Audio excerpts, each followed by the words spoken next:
बा सन्चै हुनुहुन्छ? म सन्चै छु। आज म हजुरको छेउमा एउटा छोराको रूपमा मात्र नभई हजुरको यो लामो र सुन्दर जीवनको सत्य र तथ्यमा आधारित कथा सुन्न र यसलाई सधैँका लागि सुरक्षित राख्न यो भिडियो बनाउन बसेका छौँ। हजुरले आफ्नो जीवनमा धेरै उतार चढाव, दुःख सुख देख्नु भएको छ। हाम्रा भावी पुस्ताले पनि हजुरको जीवन कस्तो थियो भनेर थाहा पाउन् भन्ने हाम्रो चाहना हो। बाको जन्मदेखि हाल 90 वर्षसम्मको यो लामो र सुन्दर जीवनलाई मोटामोटी 4वटा भागमा बाँड्दाखेरि एउटा बाल्यकाल, अर्को युवावस्था, अर्को प्रौढावस्था र वृद्धावस्था, 4वटा अवस्थामा बाँड्न सकिन्छ। यो 4वटा अवस्थामा बाँडेर बाको पुरा जीवन कस्तो रहेछ भन्ने कुरा सबै सामु चाहिँ देखाउन सकिन्छ।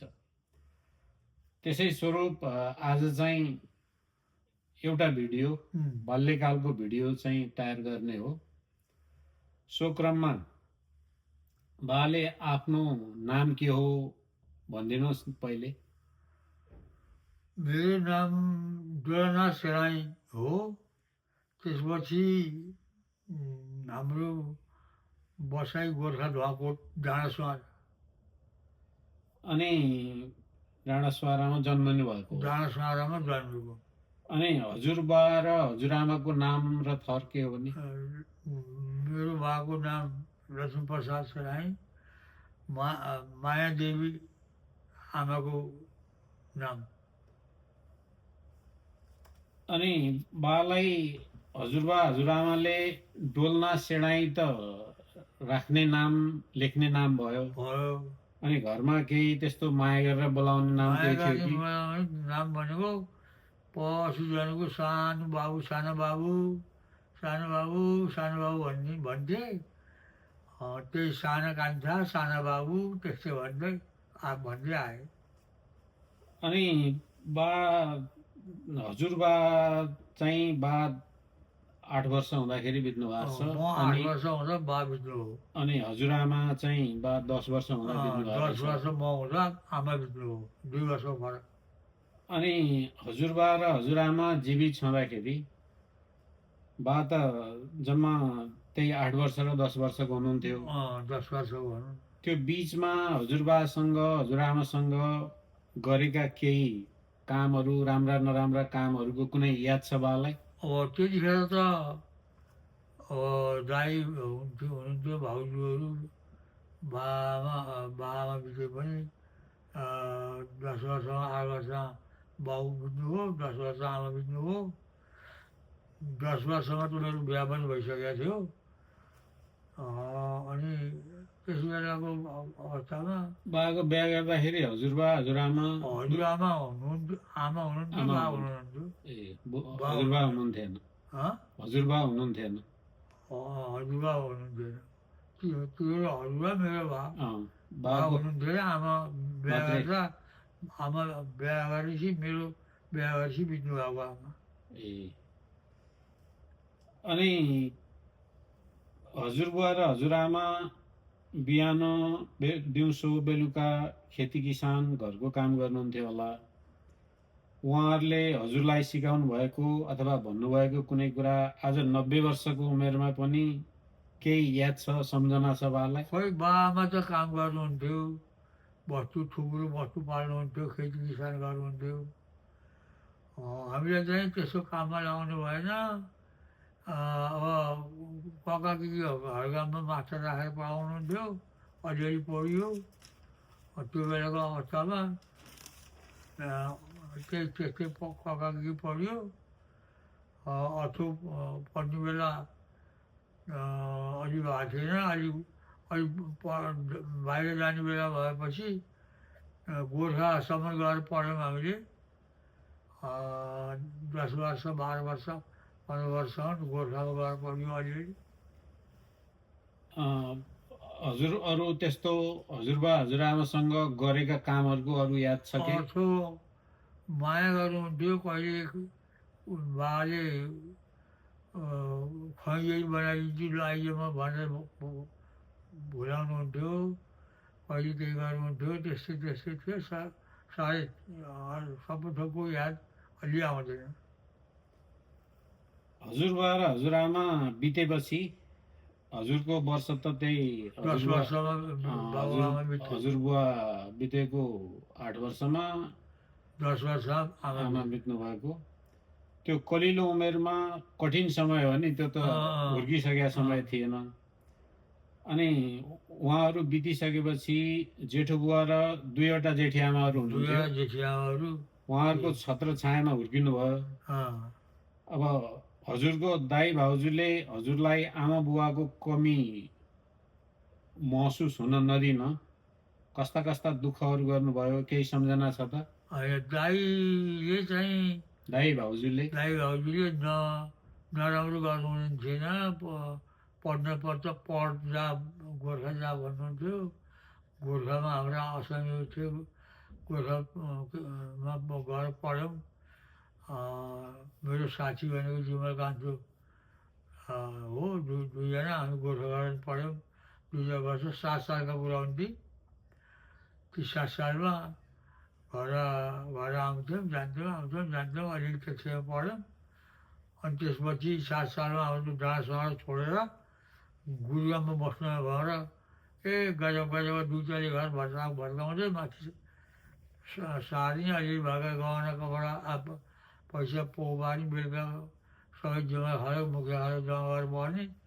अलि त्यो बेला 7 सालमा अलि चोर चार ठाउँमा घर फुटे के फुट्यो भन्ने हालत थियो 7 सालमा। त्यतिखेर गुरुगाममा घर बनाउन थाल्नु भएको थियो। हामी त्यति अलिअलि थाहा पाउँथ्यौँ, जाँदै आउँदै गर्थ्यौँ गोर्खा पढ्ने। अनि बिहामा घर आउँथ्यौँ। त्यो बेलाको अवस्था त्यस्तै थियो। तलको बिचको गाउँबाट माथि गइसकेपछि, गुरुगाम गइसकेपछि त्यहाँ कस्तो घर बनाएको थियो? त्यहाँ त अब जग्गा साउरो ढाडिलो जग्गा माथिसम्म, अठो घरै मात्रै बनाउने जग्गा थियो, अरू जग्गा थिएन। 2 तले घर विश्व हामी गएको जहाँ सराई गएको जति जम्मै 2 तले घर बनाए। अनि यता थाउथौपट्टिका थाउथौहरू पनि गए त्यही ठाउँमा। गुरु त्यहाँ यथावत भयो। ठुलो गाम लामा गाम हुने भन्ने गामै नाम रह्यो त्यहाँको। त्यस्तो गाउँ। अनि त्यहाँ गइसकेपछि अब घरमा अरू गाई बस्तुहरू थियो होलान्, कति हुन्थे गाई बस्तु? खेती किसान कस्तो थियो? गाई बस्तु थिए, थुप्रो थिए गाई बस्तु, गोरु भैँसी 2-3 गोरु बस्तु हुन्थे। हली गोठाला हुन्थे 3-4 2 आलो पालो गरेर अघिपछिको गोठालो हुन्थ्यो। हामी यसै भाउजू बुहारीहरू बहिनीहरू दिदीहरू थिए सानसाना, तिनीहरू हुन्थे। एउटै बस्तुको गोठालो हुन्थे। हामी चाहिँ पढ्नै जा भन्थे, पढ्नै जान्थ्यौँ हामी। अरू गाई बस्तु पढ्ने बाहेक खेती किसान नि हुन्थ्यो नि? खेती किसान नै के नभने सकुनीले खेती किसान गर्थे नि त। घैया मकै खेतबाट जेठ ल्याउनु, असार लाग्नु धाल्या खेत, साउनसम्म। अनि खेत त तल सिमले जुडी खेत यस्तो तल आउनु पर्थ्यो माथिबाट। तल आउनु पर्थ्यो फाटा। त्यो माथिबाट तल जानै लाग्छ 1 घन्टा जति। लामो भयो काम बेसी। धेरै वर्ष गर्नुभयो? धेरै वर्ष भन्नाले कोही अलि अगाडि जान्थ्यो 14 वर्ष बस्यो, 15-16 वर्ष। हामी त 12 वर्ष मात्रै बस्यौँ। 12 वर्ष बस्यो। त्यति बेला माथि गुरुगाम जाँदाखेरि हजुरबा हजुरआमा हुनुहुन्थेन? हुनुहुन्थ्यो। डाँडा सहरै बितेका हजुरबा बाबुआमा त। अनि माथि गइसकेपछि त अब दाजु भाउजू अनि बा हुनुभयो। अनि कसरी मिलाउनुहुन्थ्यो त्यो खेतीपाती कसले गर्ने, गाई बस्तु कसले हेर्ने, कसरी मिल्ने? अनि त्यही त हली गोठाला हुन्थे। यो दाई पनि जानुहुन्थ्यो काम गर्नलाई, भाउजूहरू हुन्थे। अलि गोठाला हुन्थ्यो। ती मसिनो छोरी दिदीहरू कोही बिहा नगरेका पनि थिए। कोही भाउजूहरू गोठाला हुने, कोही काम गर्ने, हली गोठाला लिएर काम गर्ने। बालाई त्यति बेला सहज थियो, आफ्नै बा आमा भए जस्तै? त्यो नछुट्टिन्जेल त्यस्तै थियो। म सानो बाबु सानो कान्छा भइगए। अनि पढ्ने मात्रै जा भन्थ्यो, पढ्ने मात्रै जान्थेँ। अलिअलि गोर्खा गोर्खा जाने पढ्न हामी त्यहाँ असुमा उठ्थ्यो, त्यहीँ डेरा गरिदिन्थ्यो, त्यहीँ डेरा बसेर पढ्थ्यौँ। कुन उमेरदेखि पढ्न त्यो सुरु गरेर कुन उमेरसम्म जानुभयो त्यो? 11-12 वर्षदेखिको 10-11 वर्षदेखिको 12-14 वर्षसम्म 3-4 वर्ष त्यहाँ गइयो, पढ्नुभयो त्यसरी? पढियो, अलिअलि पढियो। अनि त्यहाँ 1 क्लास 2 क्लास भन्ने यस्तो भन्ने थियो? थिएन। त्यो बेला त चढ्ने दुर्गवाल पढ्दै पढ्दै पढ्दै त्यतापट्टिको हाँउ जान्थ्यो। अहिले यस्तो कच्चे कुच्चे भन्ने हुँदैन थियो। अनि के पढ्नुभयो त बाबाले? चण्डी दुर्गा भन्ने चढ्ने यस्तै? चढ्ने दुर्गवाल यति पढ्यो। पढ्दै पढ्दै पहिले सुरुमा त पढ्न लेख्न जान्न पर्यो, त्यो अलिअलि सिकायो होला नि? अलिअलि लेखियो पनि, अलिअलि पढ्नु पनि जानियो। अनि चण्डी दुर्गा नि पढ्नुभयो? पढ्यो। त्यही चढ्ने दुर्गवाल अलिअलि पढ्यौँ, लेख्नु पनि अलिअलि आउँथ्यो, लेख्यौँ। त्यस्तै गऱ्यौँ त्यतिखेरको अवस्थामा। अनि त्यसपछि त्यो बेलामा त 14-15 वर्ष भइयो। 14-15 वर्षपछि छोड्नुभयो पढ्नु? पढ्न छोडियो। अब कता गइयो त भने अब दाजुभाउजूसित त्यो सम्पत्ति भएको मान्छे तँसँगै घर आउँदा पनि गोठालो हुनुपर्ने कहिले कहिले, पालो पालो हली गोठालोसित। तँ त छुट्टी हिँड्न हुने भने त धनी मान्छे, घर लगाइदिन्थे वरपरकाले। हो गयो भने पक्षमा लगाएर म त छुट्टिन पछि पो लागेको छुट्टिया गाईसित। अब बाबाले आफ्नो सानो उमेरदेखि नै गाईबस्तु चराउन, गोठालो जाने, घाँस काट्ने, खेती किसान गर्ने यस्ता रमाइला कुराहरू अथवा दुःखका पलहरू पनि छन् होला केही? अलिअलि गरियो त पनि। त्यस्तो केही छन् भने सम्झनामा अलि हुन्छ नि, यस्तो दुःख परेको थियो, यस्तो रमाइलो थियो भन्ने चाहिँ एउटा दुईटा केही? अलिअलि काम गरियो। बस्तु पनि कोही बेलामा हेरियो। भाउजू बुहारीहरूसित पालो गर्दा घाँस सास पनि काटियो, सबथोक गरियो। पढ्न धेरै जसो पढ्न गइन्थ्यो। त्यो हो मैले सोधेको चाहिँ, केही त्यस्तो दुःख पर्दाखेरिको यस्तो घटना, रमाइलो हुँदाखेरि यस्तो हुन्छ नि सम्झनामा, यो ठ्याक्कै थाहा हुने केही याद छ त्यस्तो? त्यस्तो छैन, अथो याद दुःख छैन, थिएन। छुट्टी भित्र भएको 1-2 वर्ष, 2-4 वर्ष अलिक दुःख भयो। त्यो 14-15 वर्षका बिचमा जब दाइ भाउजूको साथ छोडेपछि अलि दुःख भयो त्यतिखेर। अनि अब त्यति बेला त गाउँमा अहिले जस्तो मोबाइल, टिभी, रेडियो, बिजुली भन्ने केही पनि थिएन? केही पनि थिएन। गाउँमा अरू दाजुभाइ साथीहरूसँग के कस्ता खेलहरू खेलेर रमाइलो गर्ने? खेल्ने भनेको अब बालुन भन्ने अझै छैन। बालुन खेल्थ्यौँ हामी। बालुन लगाएर पाङ्ग्रा खेल्ने, रातभर पाङ्ग्रा खेल्ने भन्थ्यो। जुम्बाल मुखिया, ठाकुर प्रसाद पाण्डे यस्ता मान्छेहरूसित हामी पाङ्ग्रा खेल्थ्यौँ। राति दिउँसो जेसा लौ पढ्न जान्थ्यो कि बस्तुभाउ खेती किसान पर्थ्यो कि दिउँसो त्यसो गरिन्थ्यो। बिहान बेलुका 4 बारमा चाहिँ त्यसो गरिन्थ्यो। बालुन भन्ने गाउँले बालुन उठाएर बालुन खेल्ने, त्यस्तो खेलिन्थ्यो। खेलहरूमा तिनै हुन्? तास खेलिन्थ्यो होला? तास पनि खेलिन्थ्यो कोही कोही बेला। पाङ्ग्रा खेलियो, बालुन खेल्ने। अनि पूजाआजामा गएर गीत कस्ता गीतहरू हुन्थे? पूजाआजामा जाँदाखेरि चुड्गा भन्ने लाउँथे। चुड्गा अनेक केटीहरू हुन्थे चुड्गा नचाउने। ठुल्ठुला मान्छेहरू गीत गाउँथे, दोहोरी गीत। दुईपट्टि बसेर दोहोरी गीत गाउँथे। हाजिर भन्ने हुन्थ्यो त्यहाँ। बाबाले के गर्नुहुन्थ्यो? दोहोरी गीत गाउनुभयो कहिले? दोहोरी गीत पनि गाइयो अलिअलि, धेरै जसो। हामीले चुड्गा लगाइयो। चुड्गा लगाउँदाखेरि पनि दोहोरी गीत जो जानेको भनिन्थ्यो क्या अरे। दोहोरो चुड्गामा पनि भनिन्थ्यो। बालुन खेलियो। बालुन खेल्दाखेरि नाच्दाखेरि हामी 3-4 जना थिएन। सिपालु थियौँ नाच्नलाई। सानो बाबु सानो कान्छा अचम्म सिपालु नाच्न भन्थे मान्छेले। बल पनि खेलियो, चुर्का पनि लगाइयो, जुवा तास पनि खेलियो, सानो ठुलो खेलियो। अब बाको यो अवस्था, यो बाल्यकालको अवस्था कुरा गरिरह्यो हामीले। जन्मदेखि 15 वर्षसम्म भनौँ न, 15-16 वर्षको केटा यो सम्मको यो बाल्यकाललाई, पुरै बाल्यकाललाई सम्झिँदाखेरि जहाँ सुख नि भए, दुःख भए, सङ्घर्ष भए, अब त्यो समयले हजुरलाई जीवन जिउन सिकाएको सबैभन्दा ठुलो केही त्यस्तो पाठ छ कि केही?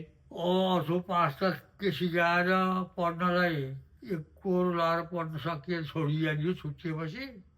अलिअलि कागजी पढ्यो, अलिअलि